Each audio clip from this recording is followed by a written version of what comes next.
Israel ने Turkey की force को गाजा में तैनात होने से रोक दिया था। अब सेम तरह की बातचीत जो इजरायली मीडिया है, इजराइल के पूर्व सैनिक अधिकारी हैं, प्रमुख व्यक्ति हैं, वो ऐसा कह रहे हैं और इजराइल सरकार पर दबाव डाल रहे हैं कि पाकिस्तान की सेना को भी गाजा में नियुक्त होने से रोकें।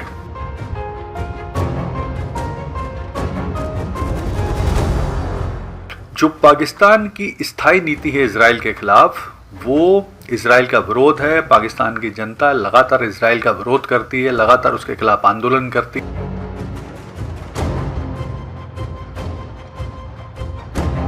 पाकिस्तान में चूंकि लगातार जो जनता है वो आंदोलन करती रहती है, तो हो सकता है इन सैनिकों के खिलाफ जो सेना नियुक्त हो उनके खिलाफ भी व्यक्तिगत तौर पर भी काफी कुछ आंदोलन पाकिस्तान में हो।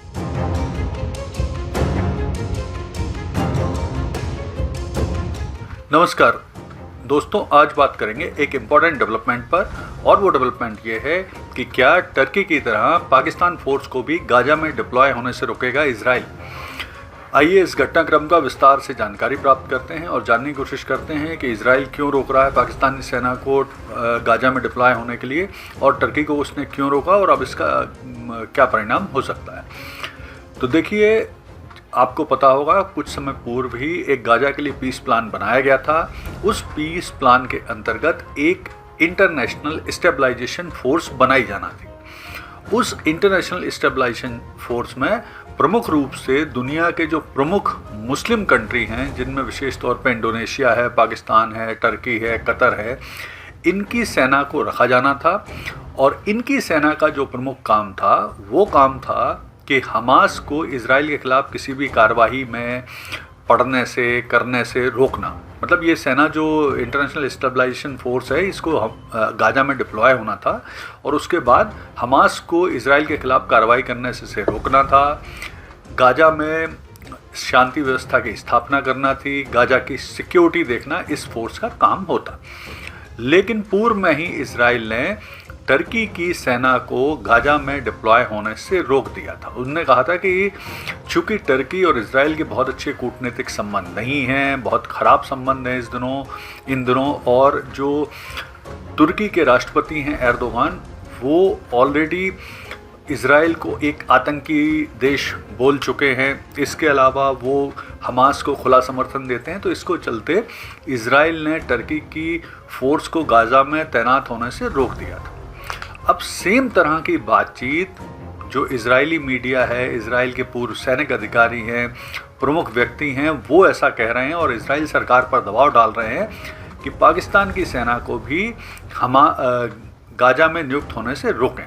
क्योंकि देखिए, यहाँ ये जानना आवश्यक है कि जो पाकिस्तान है उसके पासपोर्ट में स्पष्ट रूप से लिखा हुआ है कि ये इजराइल के लिए, पासपोर्ट इजराइल के लिए मान्य नहीं है। इसके अलावा जो पाकिस्तान की स्थायी नीति है इजराइल के खिलाफ, वो इजराइल का विरोध है। पाकिस्तान की जनता लगातार इजराइल का विरोध करती है, लगातार उसके खिलाफ आंदोलन करती है, तो वहाँ भी मुश्किल है।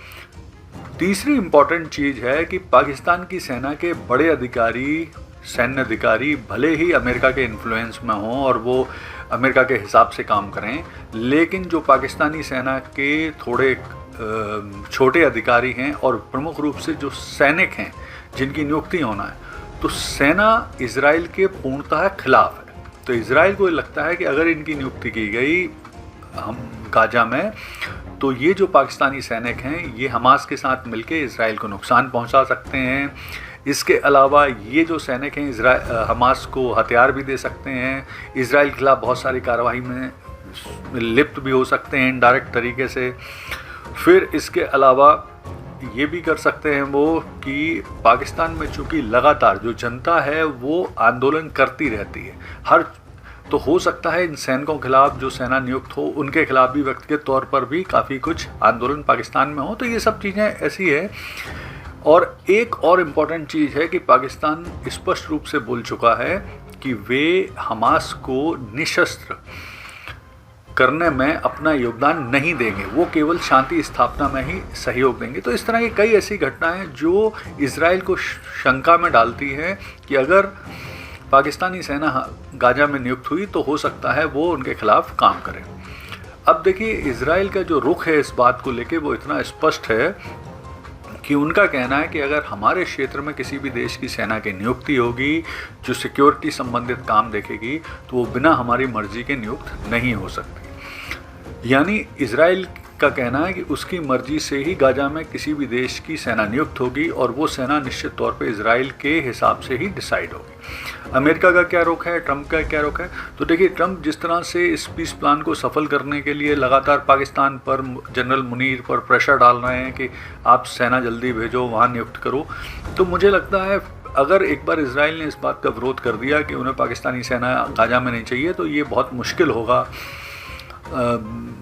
ट्रंप के लिए, अमेरिका के लिए, कि वो पाकिस्तान की सेना को वहाँ नियुक्त कर पाएँ। फिर उन्हें अन्य देश के विकल्प देखना पड़ेंगे। प्रमुख रूप से इंडोनेशिया एक उनके लिए अच्छा विकल्प साबित हो सकता है। इसके अलावा अब पाकिस्तान की स्थिति देखें तो पाकिस्तान की स्थिति, अगर इजराइल रोकता है गाजा में उनकी सेना को नियुक्त होने से, तो उनके लिए अच्छी भी है, बुरी भी है। तो अच्छा क्या है?